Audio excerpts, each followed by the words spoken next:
बिस्मिल्लाहिर्रहमानिर्रहीम। शुरू करती हूँ अल्लाह के नाम से जो बड़ा मेहरबान और निहायत रहम करने वाला है।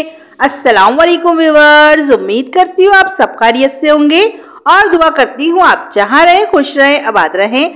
आज हम बना रहे हैं रमज़ान स्पेशल ये आलू के पकोड़े। गाइस ये बहुत ही जल्दी बन जाते हैं और बहुत ही ज़बरदस्त बनते हैं। तो चलिए इसको बनाना स्टार्ट करते हैं। हमें चाहिए 2 कप बेसन मैंने ले लिया है और इसको छान लिया है। सोडा ½ टीस्पून, नमक 1 टीस्पून और जर्दे का रंग 2 पिंच लिया है मैंने। और इन सब चीज़ों को मैंने डाल दिया है बेसन में और इनको मिलाएंगे। गाइस जर्दे का रंग आप लोग स्किप भी कर सकते हैं, मैंने इसको कलर के लिए डाला है, इससे बहुत अच्छा कलर आता है हमारे आलू के पकोड़ों का। अब हम इसमें जो है पानी ऐड करते जाएंगे और इसको जो है मिलाते जाएंगे ताकि कोई लम्स वगैरह गुठली वगैरह ना रहे। ये देखिए गाइस मैंने इसको अच्छे से मिला लिया है और ये देख सकते हैं आप लोग कि इस तरह का चाहिए हमें। और अब हम इसमें डालेंगे 1 टीस्पून चिली फ्लेक्स और थोड़ा सा हरा धनिया। आप लोग मिर्चें और नमक अपने टेस्ट के हिसाब से कम या ज़्यादा कर सकते हैं।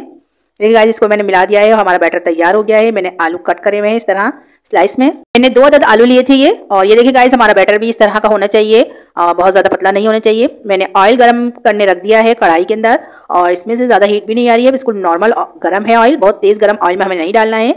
अब हम इसकी कोटिंग करेंगे आलूओं की और इसमें डालते जाएंगे। ये देखिए गाइस मैं इसी तरह जो हूँ सारे के सारे डाल दूंगी, आप लोग देख सकते हैं मैंने डाल दिए हैं।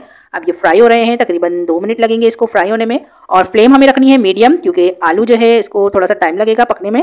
गाइस जो ब्राउन होते जा रहे हैं मैं उनको पलट रही हूँ और इसी तरह पलटते हुए हमें इसको अच्छे से सेकना है। और आप लोग देख सकते हैं कि कितने ज़बरदस्त इसका कलर आया है। मैंने इसको 2 मिनट मीडियम फ्लेम पर इसी तरह जो है गाइस इसको सेक लिया था और ये इतना ज़बरदस्त लग रहे हैं और क्रिस्पी भी बहुत बने थे। अब हम इसको निकाल लेंगे और जो है दूसरे फिर हम दोबारा से इनको डालेंगे। ये देखिए गाइस ये वाले भी मैंने निकाल लिए हैं।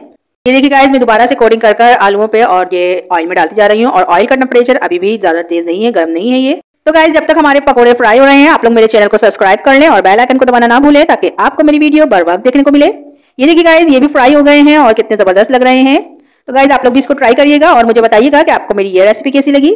तो मैं आपको दिखाती हूँ डिश आउट करके इनका फाइनल लुक। ये देखिए गाइस हमारे आलू के पकोड़ों का फाइनल लुक कितना ज़बरदस्त लग रहा है। और जो मैंने चटनी बनाई थी मैंने उसके साथ इसको सर्व किया था। और गाइस इस चटनी की रेसिपी मेरे चैनल पे है, आप लोग देख सकते हैं। तो गाइस चलती हूँ, दुआओं में याद रखिएगा। इंशाल्लाह फिर एक ज़बरदस्त सी रेसिपी लेके आऊंगी आपके लिए। अल्लाह हाफिज।